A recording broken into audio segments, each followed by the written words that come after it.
ਇਸ ਵੀਡੀਓ ਦੇ ਵਿੱਚ ਅਸੀਂ ਪੜ੍ਹਨ ਜਾ ਰਹੇ ਹਾਂ ਕਰਤਾਰ ਸਿੰਘ ਦੁੱਗਲ ਦੁਆਰਾ ਲਿਖੀ ਗਈ ਕਹਾਣੀ ਨੀਲੀ। ਇਹ ਕਹਾਣੀ ਇੱਕ ਗਊ ਦੇ ਮਨੋਭਾਵਾਂ ਨੂੰ ਉਘਾੜਦੀ ਹੈ ਜੋ ਕਿ ਇੱਕ ਮਾਂ ਹੈ ਤੇ ਆਪਣੀ ਵੱਛੀ ਦੇ ਮਰਨ ਤੇ ਉਸਦੀ ਮਮਤਾ ਵਲੂੰਧਰੀ ਜਾਂਦੀ ਹੈ। ਪਰ ਗਵਾਲਾ ਉਸਦੇ ਮਾਨਸਿਕ ਦੁੱਖ ਨੂੰ ਸਮਝਣ ਤੋਂ ਅਸਮਰੱਥ ਰਹਿੰਦਾ ਹੈ। ਕਹਾਣੀ ਵਿੱਚ ਅਸੀਂ ਦੇਖਦੇ ਹਾਂ ਕਿ ਨੀਲੀ ਗੋਰੇ ਰੰਗ ਦੀ ਸੋਹਣੀ ਸਿਹਤਮੰਦ ਗਾਂ ਸੀ। ਕਹਾਣੀਕਾਰ ਦੀ ਪਤਨੀ ਨੇ ਬਹੁਤ ਸਾਰੀਆਂ ਗਾਈਆਂ ਵਿੱਚੋਂ ਇਹ ਗਾਂ ਪਸੰਦ ਕਰਕੇ ਇਸੇ ਦੇ ਦੁੱਧ ਦਾ ਭਾਅ ਮੁਕਾਇਆ ਸੀ। ਗਵਾਲਾ ਹਰ ਰੋਜ਼ ਸਵੇਰੇ ਨੀਲੀ ਨੂੰ ਉਸ ਦੇ ਘਰ ਲੈ ਆਉਂਦਾ ਤੇ ਨਾਲ ਹੀ ਮਸਾਲੇ ਵਾਲੇ ਚਾਰੇ ਦੀ ਟੋਕਰੀ ਲੈ ਆਉਂਦਾ। ਉਹ ਉਸ ਦੇ ਅੱਗੇ ਚਾਰਾ ਰੱਖ ਕੇ ਉਹਨਾਂ ਨੂੰ ਦੁੱਧ ਚੋ ਕੇ ਦੇ ਜਾਂਦਾ। ਦੁੱਧ ਦਾ ਭਾਅ ਮੁਕਾਉਣ ਵੇਲੇ ਗਵਾਲੇ ਨਾਲ ਗਾਂ ਨੂੰ ਦਾਣਾ, ਵੜੇਵੇਂ ਤੇ ਖੱਲ ਵਾਲਾ ਚਾਰਾ ਚੁੱਕ ਖਵਾਉਣ ਦੀ ਸ਼ਰਤ ਤੈਅ ਹੋਈ ਸੀ, ਕਿਉਂਕਿ ਚੰਗੀ ਖੁਰਾਕ ਵਾਲੇ ਪਸ਼ੂ ਦਾ ਦੁੱਧ ਵੀ ਚੰਗਾ ਹੁੰਦਾ ਹੈ।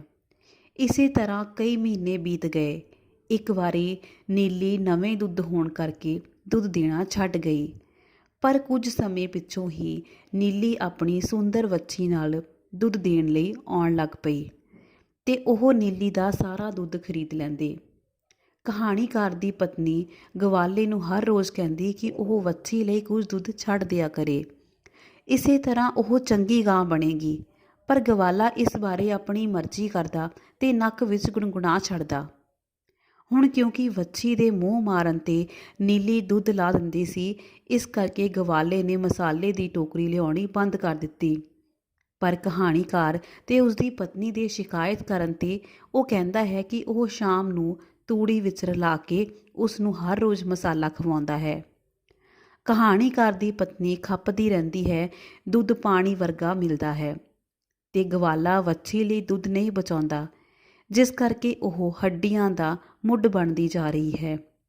ਗਵਾਲਾ ਕਹਿੰਦਾ ਹੈ ਕਿ ਗਾਂ ਦੁੱਧ ਛੁਪਾ ਲੈਂਦੀ ਹੈ ਤੇ ਉਹ ਵੱਛੀ ਦੁਆਰਾ ਥਣਾਂ ਨੂੰ ਵਾਰ-ਵਾਰ ਧੁੱਸ ਮਾਰਨ ਦੀ ਗੱਲ ਦੱਸ ਕੇ ਉਸਨੂੰ ਝੂਠਾ ਕਰਦਾ। ਇੱਕ ਦਿਨ ਵੱਛੀ ਮਰ ਗਈ।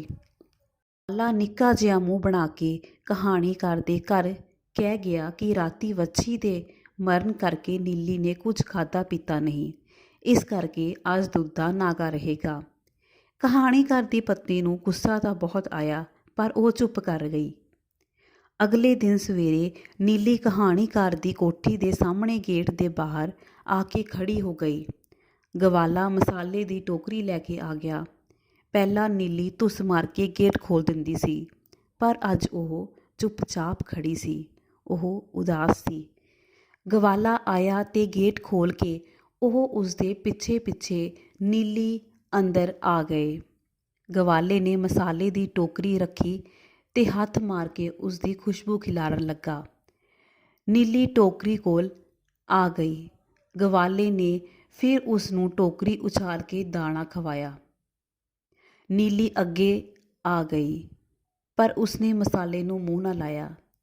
ਫਿਰ ਗਵਾਲੇ ਨੇ ਨੀਲੀ ਦੇ ਸਿਰ ਉੱਤੇ ਹੱਥ ਫੇਰਿਆ ਤੇ ਪੁਚਕਾਰਿਆ। ਨੀਲੀ ਨੇ ਆਪਣੀ ਬੂਥਣੀ ਟੋਕਰੀ ਵਿੱਚ ਪਾ ਦਿੱਤੀ, ਪਰ ਉਸ ਤੋਂ ਕੁਝ ਵੀ ਖਾਧਾ ਨਹੀਂ ਸੀ ਜਾ ਰਿਹਾ। ਉਹ ਮੂੰਹ ਮੋੜ ਕੇ ਫਿਰ ਟੋਕਰੀ ਵੱਲ ਪਿੱਠ ਕਰਕੇ ਖੜੀ ਹੋ ਗਈ। ਪਰੇਸ਼ਾਨ ਹੋਇਆ ਗਵਾਲਾ ਟੋਕਰੀ ਚੁੱਕ ਕੇ ਤੁਰ ਪਿਆ ਤੇ ਨੀਲੀ ਵੀ ਉਸਦੇ ਪਿੱਛੇ-ਪਿੱਛੇ ਤੁਰ ਪਈ। ਕਹਾਣੀਕਾਰ ਦੀ ਪਤਨੀ ਕਹਿ ਰਹੀ ਸੀ ਕਿ ਉਸਨੇ ਚੂਲੀ ਦੁੱਧ ਬਚਾਉਣ ਲਈ ਵੱਛੀ ਗਵਾ ਲਈ ਹੈ। ਉਸਨੇ ਨੌਕਰ ਨੂੰ ਡੇਅਰੀ ਤੋਂ ਦੁੱਧ ਲੈਣ ਦੇ ਲਈ ਭੇਜ ਦਿੱਤਾ। ਕਹਾਣੀਕਾਰ ਉਨੀ ਦੇਰ ਤੱਕ ਜਾਂਦੀ ਨੀਲੀ ਨੂੰ ਦੇਖਦਾ ਰਿਹਾ ਜਿੰਨਾ ਚਿਰ ਉਹ ਅੱਖਾਂ ਤੋਂ ਓਹਲੇ ਨਾ ਹੋ ਗਈ। ਅਗਲੇ ਦਿਨ ਮੂੰਹ ਝਾਖਰੇ ਹੀ ਗਵਾਲਾ ਮਸਾਲੇ ਦੀ ਟੋਕਰੀ ਚੁੱਕੀ ਕਹਾਣੀਕਾਰ ਦੀ ਕੋਠੀ ਵਿੱਚ ਆ ਪੁੱਜਾ। ਉਸਦੇ ਮਗਰ ਹੀ ਨੀਲੀ ਸੀ। ਉਸਨੇ ਟੋਕਰੀ ਹੇਠਾਂ ਰੱਖੀ ਹੀ ਸੀ ਕਿ ਨੀਲੀ ਅੱਗੇ ਵਧ ਕੇ ਮੂੰਹ ਮਾਰਨ ਲੱਗ ਪਈ। ਗਵਾਲਾ ਗਾਗਰ ਫੜ ਕੇ ਨੀਲੀ ਕੋਲ ਬੈਠ ਗਿਆ, ਪਰ ਉਹ ਪਰੇ ਹੋ ਗਈ। ਨੀਲੀ ਨੂੰ ਮਸਾਲਾ ਖਾਂਦੀ ਦੇਖ ਕੇ ਗਵਾਲਾ ਫਿਰ ਉਸਦੇ ਨੇੜੇ ਹੋਇਆ, ਪਰ ਉਹ ਫਿਰ ਪਿਛਾਂਹ ਹੋ ਗਈ। ਨੀਲੀ ਟੋਕਰੀ ਵਿੱਚ ਮੂੰਹ ਜਮਾਈ ਮਸਾਲਾ ਖਾ ਰਹੀ ਸੀ, ਕਿਉਂਕਿ ਉਹ 3 ਦਿਨਾਂ ਦੀ ਭੁੱਖੀ ਸੀ। ਗਵਾਲਾ ਉਸਦੀ ਪਿੱਠ 'ਤੇ ਹੱਥ ਫੇਰਦਾ ਹੋਇਆ ਮੂੰਹ ਨਾਲ ਉਸਨੂੰ ਪੁਚਕਾਰਦਾ ਰਿਹਾ। ਗਵਾਲਾ ਨੀਲੀ ਦੇ ਹੇਠਾਂ ਬੈਠ ਗਿਆ, ਪਰ ਉਹ ਹਿੱਲੀ ਨਾ। ਪਰ ਜਦੋਂ ਉਸਨੇ ਥਣਾ ਵੱਲ ਹੱਥ ਵਧਾਇਆ ਤਾਂ ਉਹ ਲੱਤ ਮਾਰ ਕੇ ਪਰੇ ਹੋ ਗਈ। ਗਵਾਲਾ ਸ਼ਰਮਿੰਦਾ ਜਿਹਾ ਹੋ ਕੇ ਉੱਠ ਬੈਠਾ ਤੇ ਨੀਲੀ ਦੇ ਸਿੰਗਾਂ ਨੂੰ ਪਿਆਰ ਕਰਨ ਲੱਗਾ। ਫਿਰ ਉਹ ਉਸ ਦੀ ਪਿੱਠ 'ਤੇ ਹੱਥ ਫੇਰਨ ਮਗਰੋਂ ਉਸ ਦੀ ਪੂੰਛ ਨਾਲ ਖੇਡਦਾ ਰਿਹਾ ਤੇ ਫਿਰ ਉਸ ਦੇ ਕੋਲ ਬੈਠ ਕੇ ਉਸ ਦੀ ਪੂੰਛ ਨੂੰ ਮਲਦਾ ਰਿਹਾ ਤੇ ਉਸ ਦੀਆਂ ਲੱਤਾਂ ਨੂੰ ਸਾਫ਼ ਕਰਦਾ ਰਿਹਾ। ਪਰ ਜਦੋਂ ਉਸ ਦੇ ਥਣ ਨੂੰ ਪੋਲੇ ਜਿਹੇ ਫੜਿਆ ਤਾਂ ਨੀਲੀ ਲੱਤ ਮਾਰ ਕੇ ਪਰੇ ਹੋ ਗਈ। ਇਹ ਦੇਖ ਕੇ ਗਵਾਲੇ ਨੂੰ ਗੁੱਸਾ ਆ ਗਿਆ। ਉਸਨੇ ਨੀਲੀ ਤੋਂ ਮਸਾਲੇ ਦੀ ਟੋਕਰੀ ਖੋਹ ਲਈ ਤੇ ਸਿਰ 'ਤੇ ਰੱਖ ਕੇ ਤੇਜ਼ੀ ਨਾਲ ਮੁੜ ਤੁਰਿਆ। ਉਸਨੇ ਜਾਂਦਾ ਦੇਖ ਕੇ ਨੀਲੀ ਅੜਿੰਗੀ, ਪਰ ਉਹ ਤੁਰਦਾ ਗਿਆ। ਨੀਲੀ ਕਿੰਨਾ ਚਿਰ ਉੱਥੇ ਖੜੀ ਅੜਿੰਗਦੀ ਰਹੀ, ਜਿਵੇਂ ਗਵਾਲੇ ਨੂੰ ਕਹਿ ਰਹੀ ਹੋਵੇ ਕਿ ਉਹ ਸਮਝਦਾ ਕਿਉਂ ਨਹੀਂ। ਅਜੇ 2 ਦਿਨ ਤਾਂ ਹੋਏ ਹਨ ਉਸ ਦੀ ਧੀ ਨੂੰ ਮਰਿਆ। ਉਹ ਅਜੇ ਉਸਨੂੰ ਭੁਲਾ ਨਹੀਂ ਸਕੀ, ਪਰ ਭੈੜੇ ਪੇਟ ਅੱਗੇ ਪੇਸ਼ ਨਹੀਂ ਜਾਂਦੀ। ਉਸ ਦੀ ਲਾਡਲੀ ਦੇ ਪੋਲੇ ਬੁੱਲ ਜਦੋਂ ਉਸ ਦੇ ਥਣਾਂ ਨੂੰ ਲੱਗਦੇ ਸਨ ਤਾਂ ਉਸ ਦਾ ਦੁੱਧ ਆਪਣੇ ਆਪ ਹੀ ਲੈ ਆਉਂਦਾ ਸੀ। ਕੀ ਉਹ ਜਾਣਦਾ ਨਹੀਂ ਕਿ ਮਾਂ ਤੇ ਬੱਚੇ ਦਾ ਰਿਸ਼ਤਾ ਹੁੰਦਾ ਹੈ? ਠੀਕ ਹੈ, ਉਹ ਕੁਝ ਦਿਨਾਂ ਤੱਕ ਉਸਨੂੰ ਭੁੱਲ ਜਾਵੇਗੀ ਤੇ ਉਹ ਦੁੱਧ ਵੀ ਦੇਵੇਗੀ, ਪਰ ਉਸਨੂੰ 1-2 ਦਿਨ ਹੋਰ ਸਬਰ ਕਰਨਾ ਪਵੇਗਾ। ਹੁਣ ਉਸਨੇ ਦੁੱਧ ਕੀ ਕਰਨਾ ਹੈ? ਦੁੱਧ ਪੀਣ ਵਾਲੀ ਤਾਂ ਚਲੀ ਗਈ, ਪਰ ਉਹ ਉਸਨੂੰ ਭੁੱਖਾ ਨਾ ਮਾਰੇ, ਆ ਕੇ ਉਸਨੂੰ ਦਾਣਾ ਚਾਰੇ। ਕਿੰਨਾ ਚਿਰ ਨੀਲੀ ਕੋਠੀ ਦੇ ਗੇਟ ਵੱਲ ਦੇਖਦੀ ਰਹੀ, ਪਰ ਗਵਾਲਾ ਨਾ ਮੁੜਿਆ।